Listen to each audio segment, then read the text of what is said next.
Well, good morning, everybody here in Waterloo. Good morning to you watching in Kitchener, if you're in Westside, if you're online, those of you in Chatham. My name's Pete. I'm one of the pastors here, and you're joining us for week 2 of a series that we're calling Skeptics. Welcome. It's a series for people with doubts, people with questions, and so it's a series that hopefully helps you get over some of those, or at least put some new ideas in your head if you're a person with questions and doubts and you're a skeptic. And so last week, one of the big points that I made was that if you're a person who has trouble believing, has some big doubts, if you don't believe at all, we hope that you find Creekside to be a safe place to ask lots of questions, and a safe place to be even if you don't believe, but are someone who is just open and searching. We hope that you'll find that this is a safe place to be. And so today, what we're going to talk about is 3 arguments for the existence of God. 3 arguments for the existence of God. And right off the top, I got to be honest with you. This is my least favorite kind of sermon to do. I know you're all like, well, if you don't like it, why do we have to be here? It's my least favorite for a couple of reasons. My least favorite because arguments for the existence of God haven't played a part in my own faith journey. I grew up as a Christian. I've always believed in God. So I never had a point in my life where I was like, I don't know if I believe in God. Oh, give me an argument. Oh, now I believe. Like that was never something that happened to me. And I'm also aware that the mass majority of the people in this room and in Kitchener and Westside and watching online, you already believe that there's a God. And so there's a little bit of a, well, can we get on with it? Like, are we really going to spend the morning talking about arguments for the existence of God? Like, I'm already in that boat. I'm looking for, like, how to have a relationship with him. And if you're in that place, I hope that you'll have an experience, which is something that I experienced this week as I was studying this a bit more closely, is that I was glad to find that there are rational, intelligible, logical arguments for the existence of God. It's not just like a crazy thing that like I grew up in a Christian home and I was told that there was a God since I was and I just go with that crazy idea. Like, no, it's a rational, logical conclusion to come to. And it's also a probabilistic outcome to a conclusion to come to. And so as I talk about these 3 examples this morning, one thing that I want you to know is that I don't present them as a, once you hear these 3, if you have doubts, they will be gone. I present them in a way that will hopefully be that if you are closed to the idea of God, that they might open you up to start doubting your disbelief in God.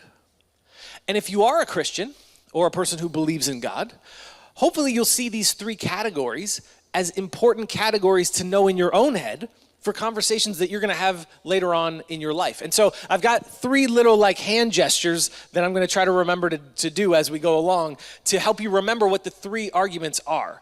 And you won't remember all the details that I give you in these arguments, but I'm hoping that if you just at least remember what the 3 big buckets are, that they might lead to some interesting conversations between you and the people that you love and find talking about faith and God with. And so with that, the first argument that we're going to look at today is the argument from cosmology, from the cosmos. Most scientists now would agree that the universe, the known space-time material universe, began at a point that we often refer to as the Big Bang, which means that most scientists would all agree that the universe had a beginning. And so here's the argument from cosmology. If there was a beginning, there must be a beginner. I know you're all thinking, we came for this? Don't worry. These arguments get progressively more detailed and nuanced. We're starting with the most easy one. You just woke up, okay, it's Sunday morning. The argument is that if there was a beginning, which scientists agree there was, then there must be a beginner. So there was a beginning. So what's behind that? And people that believe in God would say, well, what's behind that is the one who began it all.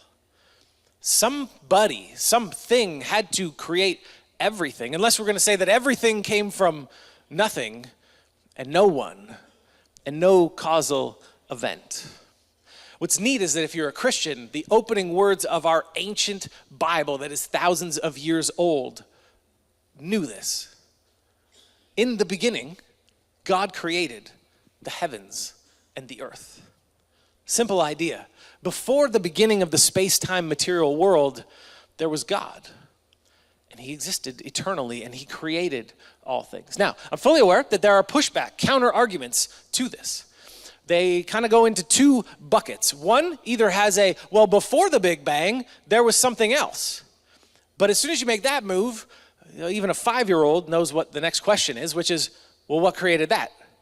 Well, what caused that? Well, there was this domino and this quantum events. Okay, sure, but then what was the cause of that? And you just keep backing up until eventually you got to go, so what is the cause or the thing, or where does it all come from?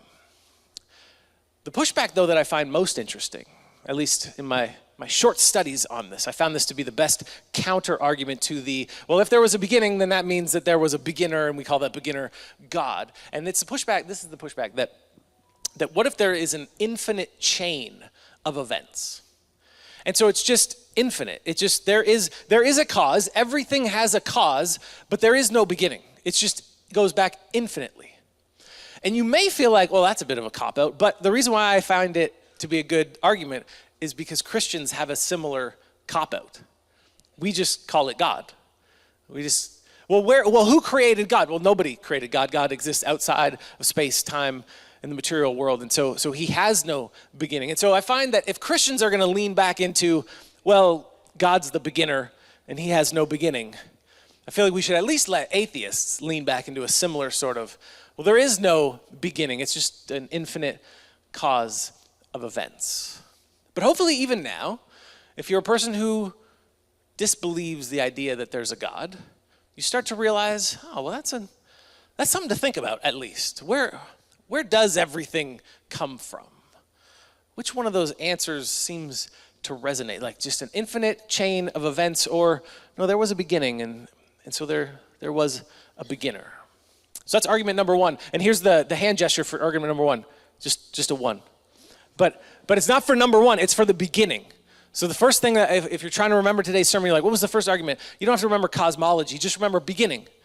If there was a beginning, then there must be a beginner. So number one, put your fingers up so I know you're listening to me. Okay, excellent. I got at least half of you. Here we go. Second argument from fine-tuning. Argument from fine-tuning. This argument goes like this. The remarkable precision of the physical constants and conditions in our universe, which allow for life, suggests intentional design by an intelligent creator. The remarkable precision of the physical constants. There is this remarkable precision, fine-tuning to the universe that allows it to allow for life. I like to think of it as like there's all these dials, like dozens of these dials, and they've all been fine-tuned to allow for life. And so that's the second little hand gesture that I want you to do, like fine-tune like there's a dial. Did you do that with me? So the second argument, fine-tuning. Now, this category of argument goes a little bit beyond my knowledge in science, but let me show you a slide that'll make you impressed with my research. Here's some of the dials that have been fine-tuned. The expansion rate from the Big Bang, the rate at which the Big Bang began to accelerate, like too fast, wouldn't work, too slow, wouldn't work. The initial conditions of the universe, like the heat and the elements that were involved, the gravitational constant, the Earth's constant rotation, too fast, not good, we'd all be flying off. Too slow, we might burn up from the sun. Earth's axis being on the right tilt, the magnetic field, the ozone layer, the thickness of the crust of the Earth, the oxygen-nitrogen ratio, the sulfur concentration, strong and weak nuclear force, CO2 levels, amount of water vapor, and of course, Jupiter's orbit. Now, I don't know what most of those mean, but smart people would say that there are dozens of dials like this that have been fine-tuned. And that when we see them like one after another, it seems to make a pretty good argument that this universe was designed. We don't often come across complexity and see complexity and go, that's probably random. You don't usually see complexity and think random. You usually see complexity and think design. You think designer, which fits into some of the things that the Bible says. In Psalm 19, we read this, that the heavens declare the glory of God. The skies proclaim the work of his hands. Just looking up to the skies is supposed to turn us towards the idea like, I don't think all this is random. I don't know, that eclipse that we saw last week, I don't think it's all random. Paul, writing to the church in Rome, says this, for since the creation of the world, God's invisible qualities, his eternal power and divine nature have been clearly seen, being understood from what has been made, so that people are without excuse. He says, like, creation is supposed to point us towards God. Who could look at the complexity, and let's add on to that, the beauty and the awe-inspiring beauty of creation? Who could look at that and decide, random? Who could look at that and not say, like, this complexity makes me feel like I think there's a creator. I think that there's a designer to all of this. Now, some of the pushback to the argument from fine-tuning has to do with basically, well, if there's seemingly infinite galaxies, well, then, of course, one galaxy, one planet is going to be able to be hospitable for human life. And you're like, okay, maybe. Another argument is very similar. It goes like this, that, well, what if there's not just multiple or infinite galaxies, but what if there is infinite multiverses? Which, of course, we needed in order to defeat Thanos. But if there's just infinite multiverses, well then, of course, one of those would eventually be perfectly fine-tuned to give us life. And so you're left with, which one of those do I go with? Multiverse? Or perhaps this was all designed? Both are plausible explanations. You got to pick which one you want to go with. And so the first two arguments we talked about, beginning, there's a beginning, and so there's a beginner, and things have been fine-tuned. And Dr. Frank Turek puts these two together and asks this question. He says, so then, how does something come from nothing with extreme fine-tuning? How would you say, if you're going to go with there's no God, and you look at these two categories, these two arguments, then you're going to end up with, yes, something came from nothing, and it was extremely fine-tuned. I find this to be an interesting question to think about. How would you answer this from the perspective of an atheist? So we got from the beginning, there's a beginner, fine-tuning, and the third argument we're going to look at today is the moral argument. How do we know that there is such a thing as good and evil? How do we know there's such a thing as right and wrong? Where do those come from? The moral argument goes like this. If God does not exist, then objective moral values do not exist. If there is no God, which apologists in this category would say, if there's no lawgiver, if there is no one to give morality to us, to say this is right and that is wrong, if there's nobody outside of everything to give morality to us, well then there is no objective moral values. There is no right and wrong in which that you could impose on another human being. There is no right and wrong that you could extrapolate to every human culture, tribe, nation, and say like, this is what right is and this is what wrong is. If there's no God, then you can't do that. Premise number two is objective moral values do exist.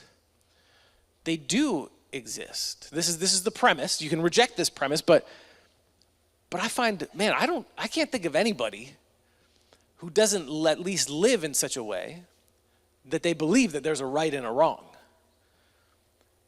Nobody lives with right and wrong is purely subjective.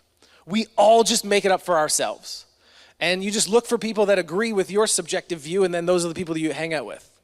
Like, nobody really lives that way. Everyone has a deep sense within them of like, no, there's such a thing as right and wrong.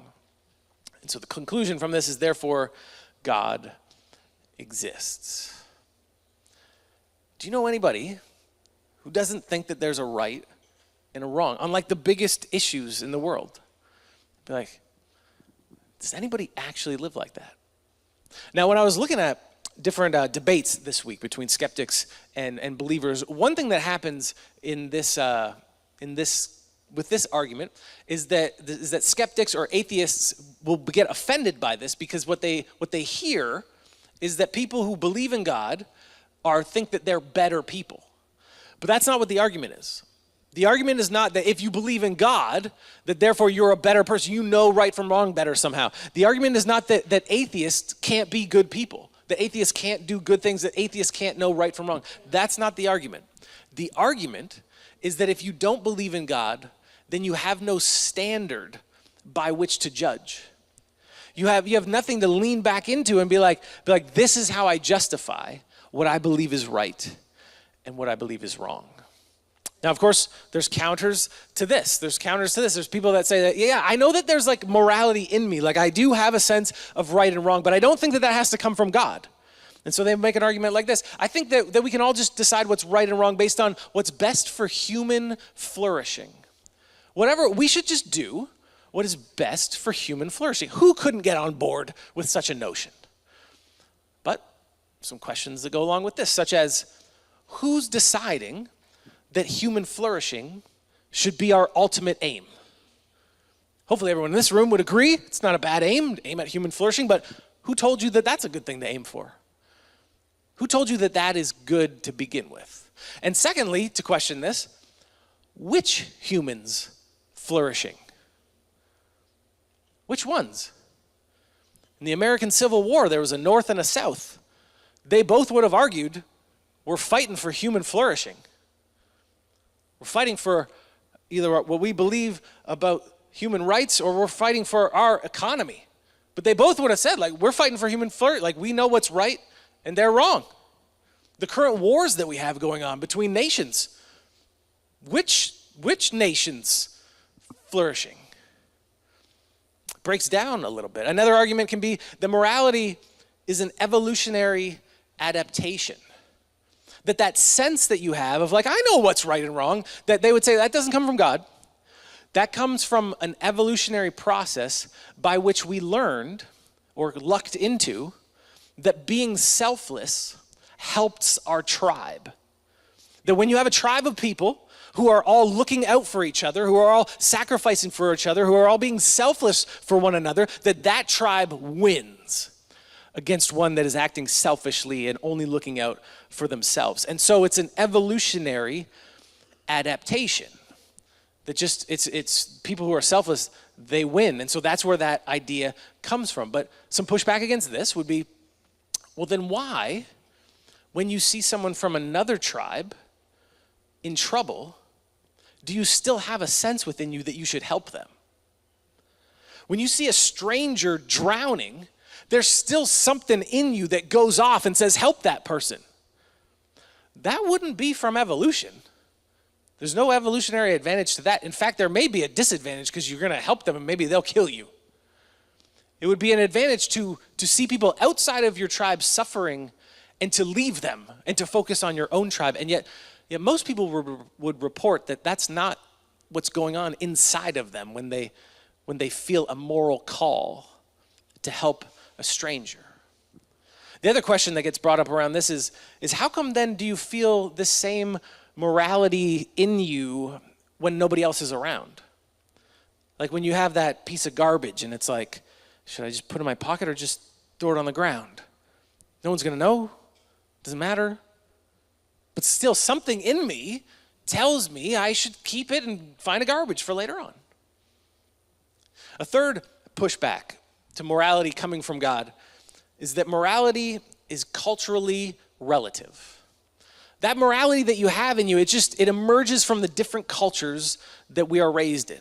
And so if you look at the different cultures throughout history and throughout in the world right now, you'd find that there are differences in morality. And so you just say, morality doesn't come from God, it comes from our individual cultures.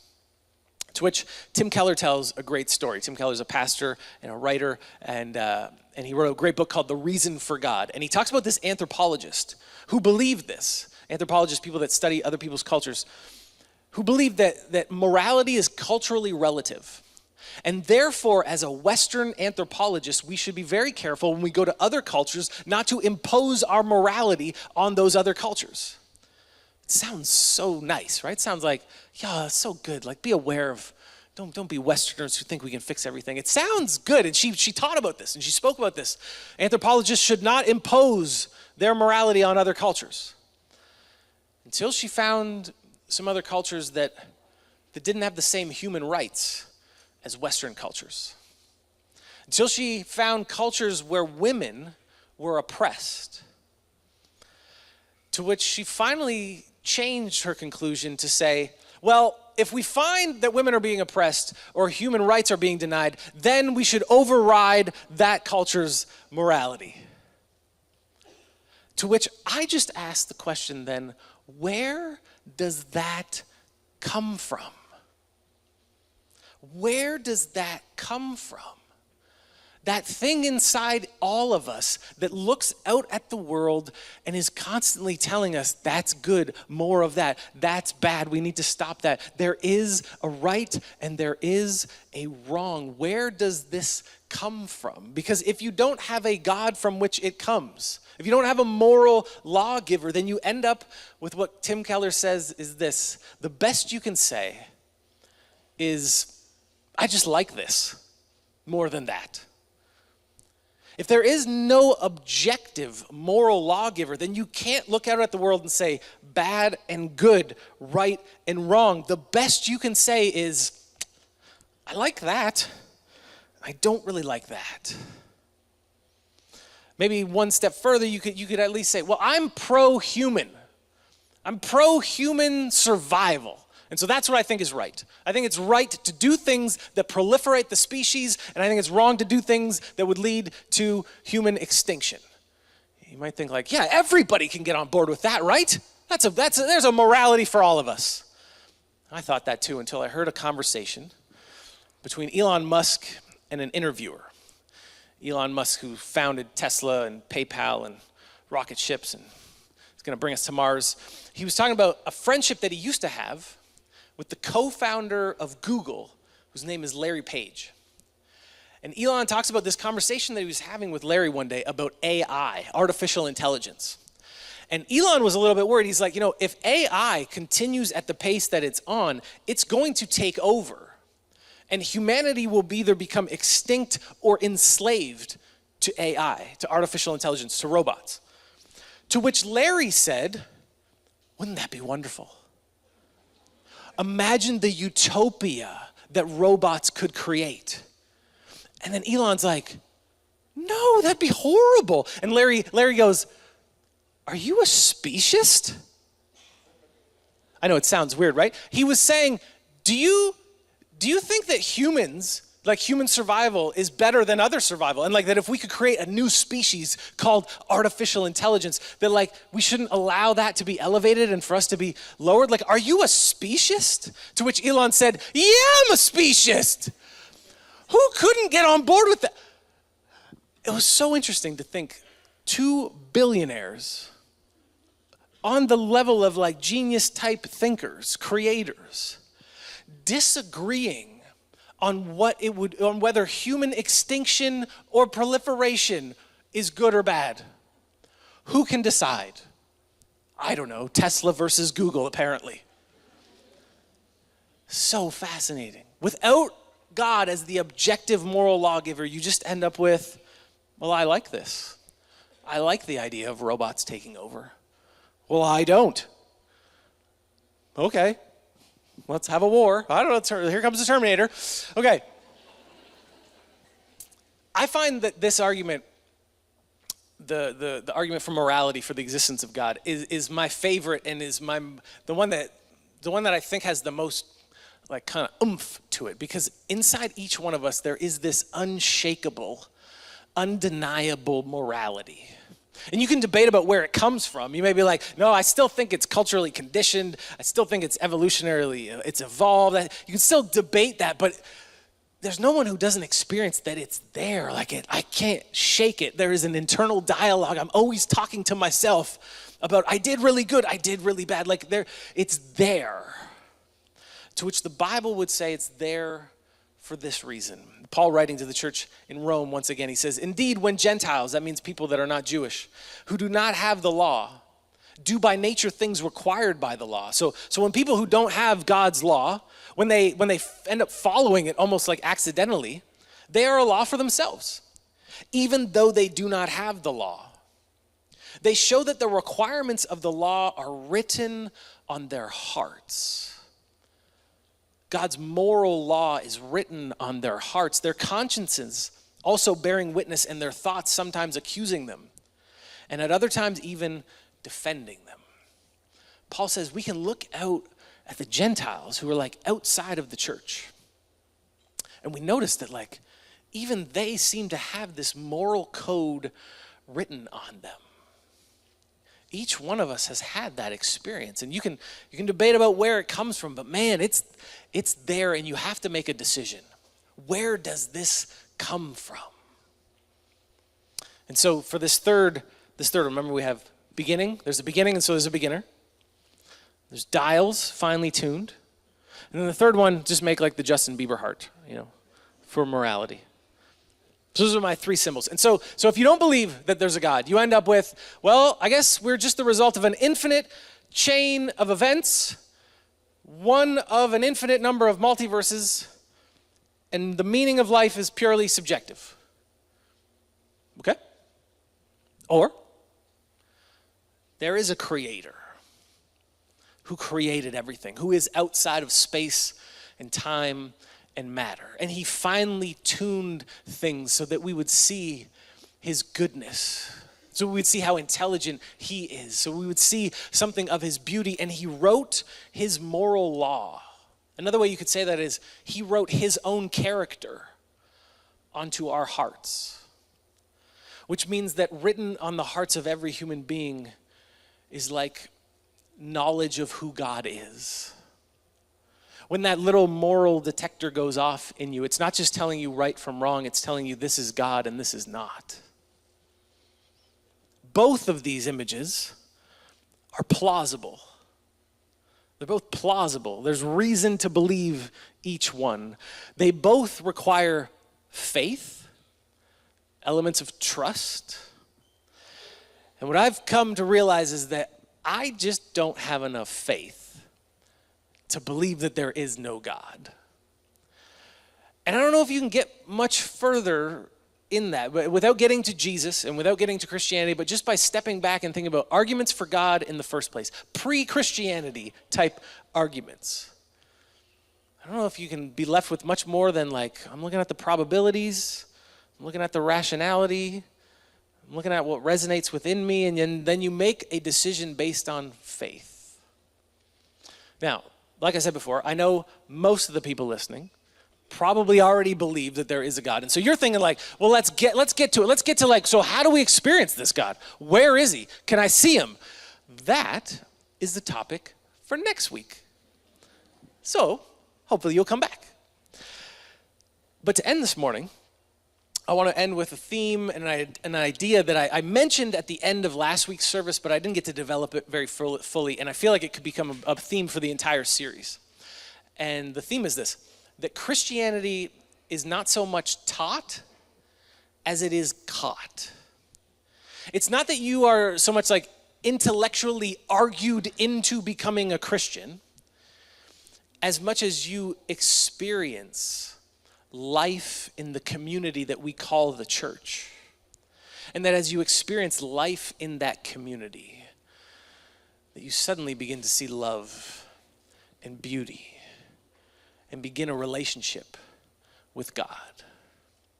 And so this series, I call it Skeptics Welcome. The idea isn't to like drub you with intellectual ideas and convince you that there's a God, but simply to hopefully create an opening that would then have you feel like, I feel I'm definitely welcome here, and I'm beginning to open myself up to love and beauty like I have not before. That's the hope of what we do here, inviting everybody in to come and experience and taste from our God. There's a story that C.S. Lewis tells, I think it's in his book, Mere Christianity, but I had a friend send it to me. And C.S. Lewis he was born in Northern Ireland, and he taught at Oxford. And so just think of him as like European. He lived in the UK, wrote the Narnia series, Aslan, all that stuff. And he taught about Christian theology and doctrine, and he taught on the Christian creeds. And he tells a story about one day when he was teaching all of this, there was an old RAF pilot, a Royal Air Force pilot, who was kind of like, all this doctrine, all these dogmas, all this stuff. I don't need any of this because I've experienced God at night in the desert. I've had real experiences of God, and so I don't need any of this teaching. To which Lewis later reflected and said, I get what he was saying. He was saying that he had experienced something real, and that somehow in the classroom setting, he felt like he was experiencing something less real. Lewis then likened it to, it would be like someone who had experienced the ocean, who had sat on the edge of the Atlantic with the sun in their face and the waves out in front of them and the sand between their toes. They had experienced the Atlantic Ocean. And then somebody shows up with a map and says, let me tell you what the ocean's really like. And they're pointing to a piece of paper with blue and on it. He says, I get what the guy was saying, that I experienced something real and I felt like I was moving to something less real. But then Lewis says this, here comes the point. The map is admittedly only colored paper. But there are two things that you have to remember about it. The first is that it is based on what hundreds and thousands of people have found by sailing the real Atlantic.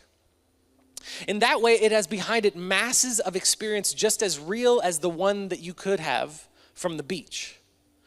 Only while yours would be a single glimpse, the map fits all those different experiences together. In the second place, if you want to go anywhere, the map is absolutely necessary. If you want to go anywhere, the map is absolutely necessary. As long as you are content with walks on the beach, your own glimpses are far more fun than looking at a map.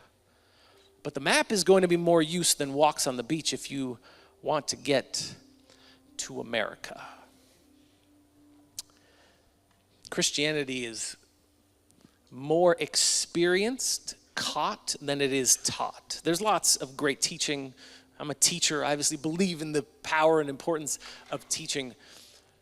But what we are inviting you into when we say that you are welcome here is not just a group of people who are individually looking for experiences on a beach, subjective experiences with God.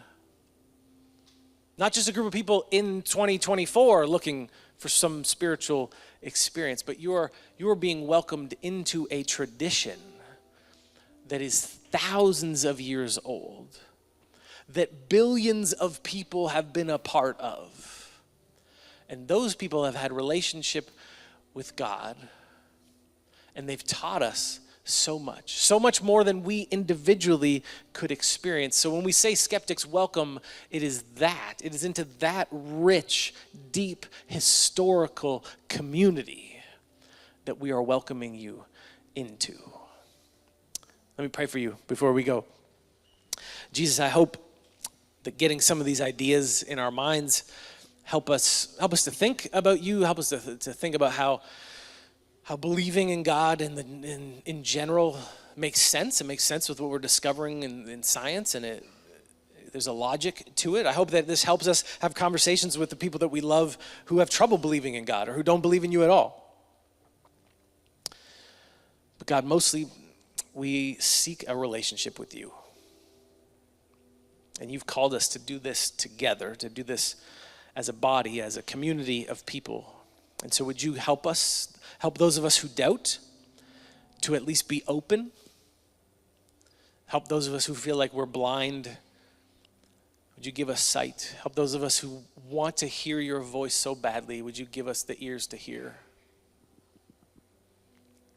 And Jesus, would something of your presence touch us right now? And let us know that in the midst of our doubts, you are still here. You're knocking. You're calling. You are present. You are the God who is present.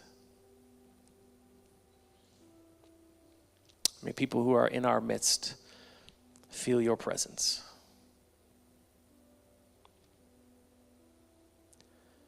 Jesus, we love you. We love your church. Thank you for getting to be a part of it. In your name we pray. Amen.